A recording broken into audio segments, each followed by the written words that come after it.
এক পায়খানা 8 বার প্রমোশন পাইছে, 8টা র্যাঙ্কে পায়খানা আপাতত যে দাঁড়াইছে ওয়াশরুম, এর আগে ছিল বাথরুম, তার আগে ছিল টয়লেট, তার আগে ছিল ল্যাট্রিন, এর আগে ছিল পায়খানা, তার আগে ছিল টাট্টি। মুরব্বীরা জানেন নাকি? নতুনরা জানবে না, শুনে না, ওরা টাট্টির পরে ওর জন্ম নেছে। তার আগে ছিল কি বলে আরো মেলা, তা নিচের নিচের কথা ছিল। তো সব ভাষার প্রমোশন হয়েছে। আল্লাহ, তো এই ভাষাটারও কি প্রমোশন হয়েছে? কি বলছি কোন তো কইতে শিখেছি, শোডাউন। 2 চেয়ারম্যান শোডাউনই, বড় মিছিল না। তো এক চেয়ারম্যান বেরোইছে 10-12 জন নিয়ে, তার বড় মিছিল। সারা ইউনিয়ন বলে ঘুরে আইছে, সারে সালাম দেয়, সে ফাঁসা ফিরে যার একদিন দাঁড়ায় তাই কোন বাড়ি যে এই জানে শ্রোতা একটা নিয়ে আসতেছে না, আওয়াজ শুনবে, শুনবেও না, বসবেও না, বসে রুবানি হবে। সব মাহফিলে কুতকুড়ো কাটা সামনে তাই, সমঝদার জ্ঞানীরা সব পিছিয়ে থাকে। আল্লাহ, ওরাও যেদিন বসবে সেদিন আসবে না, সে দারোগার গাইড মতো। দারোগার গাইড কিচ্ছা কয় না, ইমাম সাহেব ফজরের সময় মসজিদে যে দেখে মসজিদের ভিতরে গায়ে একটা শুয়ে পেশাব পায়খানা করে সেটাই বেড়ে যান, নষ্ট বষ্ট বসে দিয়েছে, জাগর কাটতেছে। এক তো মসজিদ, 2 নম্বরে ওইভাবে নষ্ট করছেন, আজান দেবে না গোবর সাফ করবে, মিজাজ গেছে গরম হইয়া আখ চটে গাইরে পিটেন শুরু করছে। তো গাই পিটেন খাইয়া যে বাড়ির গাই সেই বাড়ি তো যাবে। তো দারোগার উঠোনে চলে গেছে, দারোগা দোতলাতে শব্দ শুনে জানলা খুলে দেয়, ওনার গাইরে পিটেছে। হুজুর, হ্যাঁ হুজুর, আবার গাই পিটাও কা? পাঁচ আপনি দেখছেন, যেই দেখেন মসজিদে যেয়ে দেখেন কি করছে, সর্বনাশ করছে, মসজিদ হাইগিয়ে পাই দিয়ে ছেড়েই মিড়ে নষ্ট করে। দারোগা কয়, বোকা হুজুর, ও তো বোঝে না, বুঝলে গেছে, আমারে কোনোদিন মসজিদে দেখছো? আমি বুঝি, ও দায়িত্ব হাঁটি না, ও গাই তো না বুঝে চলে গেছে, ঠিক না? এরা বোঝে না বলে আসে, বুঝলি বড় পিছনে পিছনে থাকে। মুরব্বীরা সামনে বসলে শ্রোতার কোয়ালিটি যেমন, উপর থেকে কথা সেই সাইজ আসে। শ্রোতা যদি সাইজ মতো হয়, কথার রং পাল্টে যাবে, একই আয়াতের তর্জমা তাফসীর ভিন্ন হয়ে যাবে। আর শ্রোতা যদি আর ক্লাসের হয়, তাহলে ওই কথা মোটে আনাই যায় না, আসেই না। তো 10 জন নিয়ে ঘুরে আইছে চেয়ারম্যান, সারা এলাকা জুড়িয়ে শোডাউন দিয়ে আসছে। লাস্টে যে কয়জন নিয়ে গেছিল তার তো মোটে 2 বাপ বেটাই টেকছে, লজ্জাতে পিছন দিয়ে আর 8 জন ছেড়ে গেছে। এর সাথে ঘুরি লাভ নাই। কেউ চাইতে উড়ুম ও খাতি দিল, উড়ুম চেনেন তো, মুড়ি। আর এক চেয়ারম্যান শোডাউনে বেরোইছে, বাড়ির থেকে বেরোইয়া সামনে চেয়ারম্যান 2-4 জন মেম্বার, স্থানীয় প্রভাবশালী মাতব্বররা তো সামনে সামনে, ওই পাশে পুরো ইউনিয়ন ঘুরে বাড়ি চলে আসছে। পিছনের লোক এখনো বাড়ি ছাড়তে পারি নাই, সারা ইউনিয়ন বলে চেয়ারম্যানের লোক। যে বাড়ি যায় সেই বাড়ি খাবার, যে বাড়ি যায় সেই বাড়ি ফুলের মালা। নির্বাচনের 1 সপ্তাহ পরে মুরব্বীরা কি বলবেন? আরে মিয়া, তোমার ভোট লাগবে না, চেয়ারম্যান তুমি ওই গেছো, ঠিক না? তোমার চিন্তা করা লাগবে না, চেয়ারম্যান তুমি হয়েই গেছো। নবী পাক বলেন, যে ব্যক্তি মরার আগে শেষ কথাটা তার সুস্থভাবে, সুস্থ মস্তিষ্কে, জ্ঞান বুদ্ধির সাথে তার আখেরি কালেমা হলো লা ইলাহা ইল্লাল্লাহ, ফাদাখালাল জান্নাহ, ও বেহেশতে চলিয়েই গেছে। বলবেন সুবহানাল্লাহ। কাজেই আপনারা মন থেকে কলেমা পড়েছেন, আর এরপরে যদি একদম অন্য কোনো ভুল ভ্রান্তির মধ্যে না যান, নিশ্চিন্তে আপনারা আমরা সকলে জান্নাতি। বলেন আমিন। আল্লাহ পাক কবুল করে বলেন আমিন। হযরতে উলামায়ে কেরাম 2 দিন ব্যাপী আলোচনা করেছে, অনেক সুন্দর কথা বলেছে। মাহফিলটা শুধু যদি আমাদের বিনোদন হয়, তাহলে এর থেকে তেমন কিছু নেওয়া যাবে না। মুশকিল হয়ে গেছে এখন অধিকাংশ মাহফিল ধর্মের নামে বিনোদন। বক্তারা আসবে, কিছু গজল গাবে, সুর আছে, 2-4টা আজান দেবে, বিভিন্ন আজানের ব্যঙ্গ ঠাট্টা করবে, আবার সুন্দর সুন্দর কয়েক মসজিদের আজানের নকল করবে। এই করে টরে 2-4টে গজল গাইয়ে শেষ। এতে একটা আনন্দ পায়, একটা তৃপ্তি পাই। আবার কেউ কেউ 2-একটা বানানো কিস্সা, বানাউট কিস্সাকে একটু করুণ সুরে সুন্দর করে বিনে বিনে বলতে পারলে মানুষের তাৎক্ষণিক কিছু কান্দে দেয়, চোখ থেকে পানি আসে।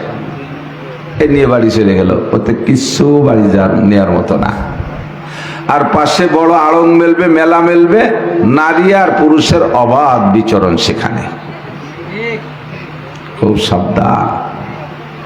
আমাদের এই মাহফিলটা ধর্মীয় বিনোদন কেন্দ্র নয়, এটা একটা ক্লাস। আমি মাদ্রাসায় বুখারী শরীফ পড়াই, জালালাইন শরীফ পড়াই, মিশকাত শরীফ পড়াই, বিভিন্ন কিতাব আলহামদুলিল্লাহ পড়াই। তো সর্বোপরি বুখারী শরীফ আমাদের কওমি মাদ্রাসার সর্বোচ্চ কিতাব, দরসে নিজামের বুখারী শরীফ, এটা আমি পড়াই। তো মাদ্রাসার ছাত্রদেরকে সরাসরি কিতাব খুলে পড়াই। আপনারা সেই জায়গা যাবেন না, সময়ও নাই আর মন মানসিকতাও নাই। তবে মুসলমান তো সবাই হতে হবে, কথা কোন একটু মুসলমান হতে হবে না? না না, আল্লাহ পাক নিষেধ করছে, ওয়ালা তামুতুন্না ইল্লা ওয়া আনতুম মুসলিমুন, কুল্লু নাফসিন যায়িকাতুল মাউত। সমস্ত প্রাণী, সব মানুষরা, সমস্ত প্রাণী, যার প্রাণ আছে তাকে মরতেই হবে। ইকো দিয়েন না মাইকে, আবার ইকো দিয়েন না প্রতিদিন। আর কিছু বিশ্বাস করেন আর না করেন, আল্লাহকেও অস্বীকার করে কত মানুষ ঘুরে বেড়াচ্ছে, আছে না এরকম নাস্তিক? আল্লাহ মানে না, আল্লাহ বলতে কেউ নাই। বড় দুঃখ লাগে। সেদিনকে খবর পেলাম একটা মাদ্রাসার ছাত্র হাফেজ হয়ে গেছে, 30 পারা হাফেজ, কওমি লাইনে 2-4 জামাতও পড়ছে, এখন সে নাস্তিক হয়ে গেছে, কয় আল্লাহ বলতে কিচ্ছু নাই। এরকম হাজারো নাস্তিক আছে। তুমি জান্নাত মানো না, জাহান্নাম মানো না, আখিরাত মানো না, কিয়ামত মানো না, পুলসিরাত মানো না, হুর মানো না, গিলমান মানো না, ফেরেশতা মানো না, কবর আযাব মানো না, সব অমান্য করতে পারো, কিন্তু মরণ হবে এ কথা কি অমান্য করা যায়? পারবে কেউ? কাফের, মুশরিক, হিন্দু, বৌদ্ধ, খ্রিস্টান, ইহুদ, নাসারা, আস্তিক, নাস্তিক, মুরতাদ, বেঈমান, যত জাতি আছে হাত্তাকে প্রাণী জগৎ পর্যন্ত সকলেই মরণকে বিশ্বাস করে। তবে আল্লাহ পাক বলেন, লা তামুতুন্না ইল্লা ওয়া আনতুম মুসলিমুন। গরুরে এই কথা কই নেই, ও গরু মুসলমান না হয়ে মরো না, গরুরে কইছেন? এ বাঘ মুসলমান না হয়ে মরিস না, এ ছাগল মুসলমান না হয়ে মরিস না, ঘোড়া গাধা মুসলমান না হয়ে মরিস না, এ কথা কেউ ফেরেশতাদেরকে বলে নাই মুসলমান না হয়ে মরো না। ফেরেশতাদেরও মরা লাগবে। কিয়ামত যখন সংগঠিত হয়ে যাবে, আজরাইল আলাইহিস সালাম সমস্ত প্রাণীকে শেষ করার পরে আল্লাহ পাক আজরাইলকে ডেকে জিজ্ঞেস করবে, আল্লাহ আজরাইল আল আন মা বাকিয়া, কদ্দুর কি দেখি মারছো টারছো? আল্লাহ দিছি সাপ করিয়া, সব সাপ, একটাও নেই, পিঁপড়ে পিঁপড়ে সব সাপ। বাংলাদেশে গেছি, হ্যাঁ ওই জায়গাতে ওই দিক দিয়ে শুরু হচ্ছি, সাফ করছি সারা দুনিয়া। এখন আছে কিনা কেটা, নাহনু সালাসাতা আশার। আজরাইল বলবেন আমরা 13 জন আছি। এই সময় পর্যন্ত কয়জন? 13 জন। কে কে? মান অমান কে কে বলো? কয় নাহনু আরবা, আমরা 4 জন, জিব্রাইল, মিকাইল, ইসরাফিল, আজরাইল, আমরা 4 জন, লিডার 4 জন, সেরা 4 জন। আর কারা? ওয়া সামানিয়া, আর 8 জন, ইয়াহমিলু আরশাক, যারা তোমার আরশ বহন করে আছে। ওয়া ইয়াহমিলু আরশা রাব্বিকা ফাওকাহুম ইয়াওমা ইযিন সামানিয়া, আল্লাহ পাকের আরশ বহন করে আছে 8 জন ফেরেশতা। কয়জন? আরশের 8টা খুঁটি 8 জন ফেরেশতা ধরে রাখছেন। এবার আমরা 4 জন আর ওই 8 জন, 12 জন, ও আনতা, তুমি, এই 13 জন আছি। আল্লাহ পাক বলবেন, তাহলে তুমি জিব্রাইলের জান কবজা করে দাও আমার কাছে। জিব্রাইলের জান কবজা করে জমা দিয়েছেন। মিকাইল ধরো, আজরাইলে ধরো, ইসরাফিলে ধরো, এই বড় 3 জনের জান কবজা করে ফেরেশতা আল্লাহর কাছে জমা দেবে।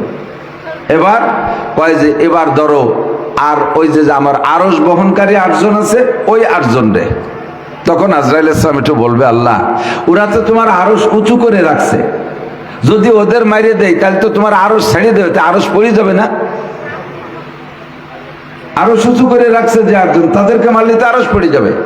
আল্লাহ পাক বলেন, আজরাইল তুমি পড়ো কুল হু আল্লাহু আহাদ, পড়বেন কুল হু আল্লাহু আহাদ আল্লাহুস সামাদ লাম ইয়ালিদ ওয়া লাম ইউলাদ ওয়া লাম ইয়াকুল লাহু কুফুয়ান আহাদ। হে আজরাইল কি পড়েছো? কয় কুল হু আল্লাহু আহাদ, বলো সেই আল্লাহ এক একক। তারপরে আল্লাহুস সামাদ পড়ছেন, আল্লাহুস, এর মানে কি? কয় আমার আল্লাহ অমুখাপেক্ষী, কাহারো কাছে ঠেকানা।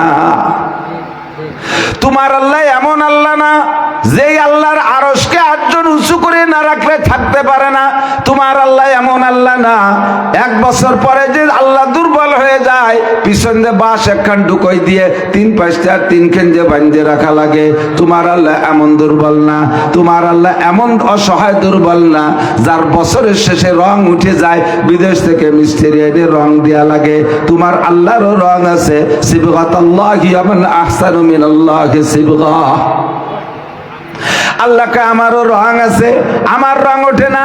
আমার রং কেমন তুমি জানো না, আমার রং কি দিয়ে দিবা এটা তোমার জানা নাই। তোমরা যাদের পূজা পাঠ করো তারা বছরের শেষে দুর্বল হয়ে যায়, বাঁশ বাঁধায় ঠেলে রাখা লাগে, পিছন দিয়ে একখান ঢুকই দেওয়া লাগে। আমার আরশকে উঁচু করে রাখার জন্য 8 জন ফেরেশতা ব্যবহার করি, তাই করি। এটা আমার শান আর মান ঠিক রাখার জন্য 8 জন ব্যবহার করি, বাকি তারা ধরে না রাখলে আরশ পড়ে যায়। আমি আল্লাহ এমন অসহায় না। কুল হুয়াল্লাহু আহাদ আল্লাহুস সামাদ লাম ইয়ালিদ ওয়া লাম ইউলাদ ওয়া লাম ইয়াকুল লাহু কুফুয়ান আহাদ। তোমার আল্লাহর সমকক্ষ কেউ নাই, তোমার আল্লাহর আব্বা মা নাই, তোমার আল্লাহর সন্তান সন্ততি নাই। কথা কোন? কাজেই তুমি মনে করো না আজরাইল এই 8 জনকে মেরে দিলে তোমার আল্লাহ আরশ থেকে পয়রা যাবে। আজরাইল কাজী আল্লাহ ঠিক আছে, একই আছে, বিশ্বাস আছে, তাহলে দেই 8 জন রে মাইরা। এবার ওই 8 জনকে মেরে জানটা জমা দেওয়ার পরে এবার আল্লাহ পাক জিজ্ঞেস করবে আজরাইল আল আন মান, এখন কে কে আছে? কয় আনতা ওয়া আনা, তুমি আর আমি। সব সব তুমি আর আমি আছি। এবার আল্লাহ পাক বলবেন আনা হাইয়ুন কাইয়ুম। আল্লাহ 99টা নাম, তার একটা নাম হাই আর একটা নাম কাইয়ুম। জানা আছে না? কাইয়ুম মানে প্রতিষ্ঠিত, হাই মানে চিরঞ্জীবী, চিরস্থায়ী। হাই কাইয়ুম, আমি আল্লাহ লা আমুতু ওয়া লা আহইয়া, আমি মরিও না বাঁচিও না, আমারে কেউ মারতে বাঁচাইতে পারে না, আমি থাকবো। কুল্লু শাইইন হালিকুন ইল্লা ওয়াজহুল্লাহ, সব ধ্বংস হয়ে যাবে, থাকবে শুধু আমি। কাজে আজরাইল আমি মরবো না, আমি বাঁচবো না, আমি যেখানে আছি এখানেই আছি। যেহেতু তুমি এখন আমি ছাড়া আছো, এবার তোমার জানটা জমা দাও, তোমার জান দাও। আজরাইল কয় ইয়া রাব্বি ওয়া আনা আমুতু, আমারও মরতে হবে। কয় কে তুমি মরবা না কেন? তুমি কোরআন শরীফের আয়াত পড়ো, কুল্লু নাফসিন যায়িকাতুল মাউত। আজরাইল বলবে কুল্লু নাফসিন যায়িকাতুল মাউত। ও আজরাইল তরজমা কি? কয় তরজমা তো ওই সব প্রাণীর মরতে হবে। এবার আল্লাহ বলবেন তুমি কি প্রাণী না প্রাণীর বাহিরে? তুমি কি প্রাণী না প্রাণীর বাহিরে? কয় আমিও প্রাণী। তাহলে আমার কথা ঠিক রাখতে হলে তোমাকেও মরতে হবে। আজরাইল কয় আল্লাহ আমি তো সবাইরে মারলাম, আমারে মারবে কিডা? আল্লাহ কয় তোমাকে তুমি আত্মহত্যা করবা। সিস্টেম কি? কয় তুমি বুকের উপরে হাত দিয়া মুট করে ধরে হাতটারে টান মারবা, এরপরে বাকি করণীয় যেটা সেটা আমি করব। আজরাইল বুকের উপরে হাত দিয়া মুট করে যখন টান মারবে, আল্লাহ পাক রব্বুল আলামিন তখন বলবেন ওয়াইদা আরাদা শাইআন আইয়াকুলা লাহু কুন ফায়াকুন। আল্লাহ পাক কোনো কিছু করার ইচ্ছা করলে আর কিছু না, শুধুমাত্র কোন শব্দ বলেন, আর বলার সাথে সাথে তা হইয়া যায়। আল্লাহ পাক বলবেন ইয়া মালাকাল মউত কুন মাইয়াতান, আজরাইল তুমি মরে যাও। আজরাইলের হাতের সাথে তার জানটা বেরিয়ে আসবে।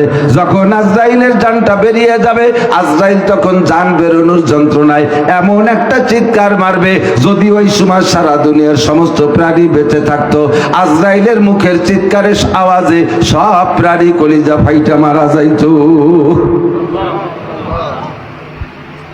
কুল্লু নাফসিন যায়িকাতুল মাউত, মরণের হাত থেকে কাহারও বাঁচার উপায়? এ যুবক বলো, মরা ছাড়া উপায় আছে? মরণ ছাড়া কাহার উপায় নাই। এবার আল্লাহ পাক বলেন কেউরে আমি কথা বলি নাই যে তুমি মুসলমান না হয়ে মরো না, একমাত্র মানব জাতিকে টার্গেট, লা তামুতুন্না ইল্লা ওয়া আনতুম মুসলিমুন, মুসলমান না হয়ে মরবা না। মুসলমান না হইয়া মরবা না। আজকের আলোচনার সার ফিনিশিং, যার যার কায়দায় তার তার কম্পিউটার দিয়ে, যার যার জায়গায় বসে তার তার কম্পিউটার দিয়ে নিজেকে নিজে মাপবেন আপনি কতটুকু মুসলমান। আল্লাহ কয় উদখুলু বিসিলমি কাফা, 50 মুসলমান হইলে 50 মাইল, 75% মুসলমান হইলে 25% মাইল, 90% মুসলমান 10% কম আছে, 10% মাইর খাইয়ে তারপরে মৌলানা নাসির কলেমায় তো এবার বিনিময় তোমার জন্য জান্নাতের যে সুসংবাদ দিয়েছে ওই জান্নাত পাইবা, তবে 10% মাইর খেয়ে নিবা। যদি 30% মুসল কম থাকে তাহলে 30% মাইর, 40% কম থাকলে 40% মাইর। আর যার যতটুক কম আছে সে ততটুক পিটান খাইয়া, ততটুক সাজা শাস্তি খাইয়া তারপরে জান্নাতে যাইবেন। ও বাবা, একটু এদিক সেদিক খেয়াল করেন না। ফাসাউফা তারা ইদান কাশাফাল গুবারো আপারাসুন তাহতা রিজলিকা আমে হেমারো। দুনিয়ায় বসে অনেক কিছু নিয়ে অহংকার করে আমি করি আপনি করেন। এই দুনিয়াটা হলো অন্ধ জগৎ, দুনিয়াটা অন্ধকার জগৎ। মর্দ মারা সর্বা সরদার খাবেদা, মর্দ মারা সর্বা সরদার খাবেদা, গাছতে বেদারা কেউ রাত আজজাহা। দুনিয়ায় যতক্ষণ আছেন ঘুমের মধ্যে আছেন। ঘুমন্ত মানুষ যেমন আশপাশের কিছুর খবর জানে না, যতক্ষণ ঘুমিয়ে থাকে সজাগ হওয়ার পরে জানতে পারে ডানে বামে কি আছে, দুনিয়ায় কি আছে। দুনিয়ায় যতক্ষণ আমরা আছি এতক্ষণ ঘুমিয়ে আছি, চক্ষু বন্ধ করে কবরে যাওয়ার পরে ঘুম ভাঙবে। আর ও জায়গা যে সব দেখতে পারবেন, মালাকুল মউত দেখতে পারবেন, কেরামান কাতিবিন দেখতে পারবেন, মুনকার নাকির দেখতে পারবেন, জান্নাতও দেখতে পারবেন, জাহান্নামও দেখতে পারবেন। ফাসাউফা তারা ইদান কাশাফাল গুবারো, অন্ধকার কেটে যাওয়ার পরে দেখবেন আবারাসুন তাহতা রিজলিকা আম হেমারো। আপনি কি এই দুনিয়ার অন্ধকারের ভিতরে ঘোড়ার পিঠে বসা না গাদার পিঠে বসা? তারপরে বুঝবেন, যেদিন বুঝবেন সেদিন বুঝে চিৎকার মারবেন, রব্বানা আখরিজনা মিনহা ফাইনুদনা ফাইন্না জালিমুন। আল্লাহ, দুনিয়ায় থাকতে বুঝি নাই, এখন অ্যারেস্ট হয়ে গেছি, ধরা পড়ে গেছি জেল থানার গারদের মধ্যে। কবর হলো থানার গারদ, আখেরাতে জাহান্নাম হলো জেলখানা, আর কবর হলো থানার গারদ। এখন গারদের মধ্যে আটকা পড়ে গেছি, আখরিজনা মিনহা, একটা বার বের করে দাও। এভাবে চিল্লাইতে থাকবেন, আখরিজনা মিনহা। ও যুবক, পাগলামি করিস না দোস্ত, কোরআন থেকে বলতেছি। কোরআনে যদি বিশ্বাস করো তাহলে কথাগুলো বিশ্বাস করো, অন্তরের মধ্যে জায়গা দাও। আল্লাহ রাব্বানা আখরিজনা মিনহা, একটা বার বের করে দাও। ফাইন উদনা ফাইন্না জালিমুন। যে সকল অপরাধের কারণে এই কবরের মধ্যে গুরজু মারতেছে আর সাপে দংশন করতেছে, আমার গলায় সাপ পেঁচিয়ে দেওয়া হয়েছে, আর জাহান্নামের আগুনের দরজা খুলে দেওয়া হয়েছে, শোলা মেরে মেরে আগুন আসতেছে। আল্লাহ, যে অপরাধের কারণে এই বিচারের সম্মুখীন হয়েছি, আর একটা বার তুমি বের করে দাও, জীবনে কোনোদিন সেই অন্যায় করব না। চিৎকার মেরে বলবেন, বলতেই থাকবেন, আল্লাহ জবাব দিবে না। বহুকাল পরে আল্লাহ জবাব দিবেন কি? পজিটিভ করে জবাব দিবে না, আপনার নেগেটিভ জবাব দিবে। আল্লাহ বলবেন, ইকসাউফি আওয়ালা তুকাল্লিমুন, পড়ে থাক এই গারদের ভিতরে, আমার সাথে কোনো কথা হবে না। পড়ে থাক গারদের মধ্যে, আমার সাথে কোনো কথা হবে না। ও দোস্ত, যুবক, আবাল, বৃদ্ধ, বনিতা, নারী আর পুরুষ, আমার মুরব্বী বাপু ভাইয়েরা, একটু বলেন তো, ওই জগতে আল্লাহর সাথে যদি কথা না বলার সুযোগ থাকে, কথা বলার সুযোগ না থাকে, তাহলে আর কাকে সে জায়গায় আপনার আশ্রয় পাবেন? কার মাধ্যমে সমস্যা সমাধান হবে? আর কি কোনো ব্যক্তি সে জায়গা আছে? এই জন্য আল্লাহ পাক বলেন, লা তামুতুন্না ইল্লা ওয়া আনতুম মুসলিমুন। মুসলমান না হয়ে মরো না। এবার মুসলমানিটা আমাকে মেপে নিতে হবে। মুসলমানি কাকে বলে? আমার দিক তাকান।